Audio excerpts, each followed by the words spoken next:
क्या आपको याद है कि एसआईआर के समय मैंने आप सभी का एक सवाल की ओर ध्यान आकर्षित किया था और हमने कहा था कि इतने बड़े बड़े एक्टिविस्ट और इतने बड़े बड़े लॉयर और इतनी बड़ी बड़ी पार्टियां के होने के बावजूद जो सही एक सवाल पूछा जाना चाहिए था वो नहीं पूछा गया। वो सवाल ये था कि क्या एसआईआर होने के बाद जितने भी लोगों का वोटर लिस्ट में नाम आ जाएगा तो क्या उनको कोई एक परमानेंट सिटीजनशिप का कोई सर्टिफिकेट मिलेगा, कोई कार्ड मिलेगा, कोई प्रमाण मिलेगा जिनसे ये पता चले कि हाँ ये भारत के नागरिक हैं। ऐसा कहीं कोई किसी ने सवाल नहीं पूछा, जबकि ये सवाल पूछा जाना चाहिए था।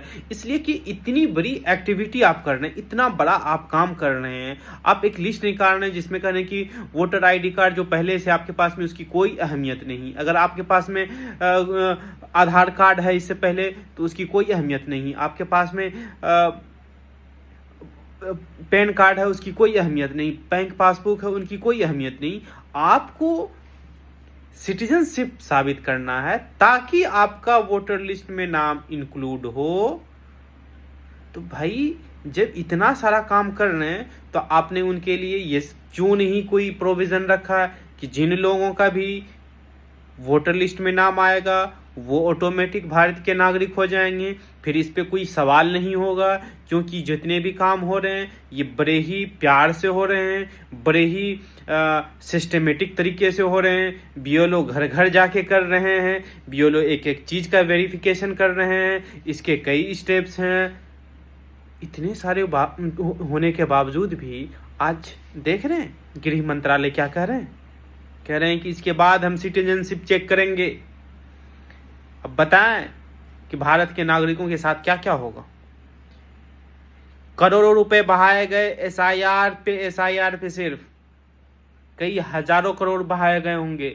इतने सारे बीएलओ, इतने सारे पेपर और जितने भी वोटर हैं उन सभी ने सिर्फ अपने नाम को इंक्लूड करने के लिए 8-8, 10-10 पेज का फोटोकॉपी करवाए होंगे, फोटो क्लिक करवाए होंगे। नॉर्मली एक वोटर पे अगर मान लेते हैं 50 रुपये भी खर्च हुआ होगा, समझिए कितना खर्च हुआ है।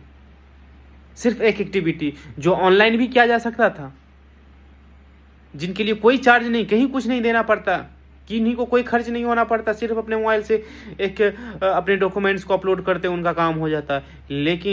लेकिन इनके पीछे जो है एक दूसरे अंदाज से किया गया, उस अंदाज से किया गया जिनका हमें कोई बेनिफिट्स नहीं दिख रहा है।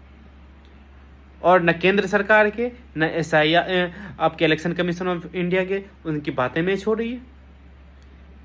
मिशन क्या था, विजन क्या था, कितना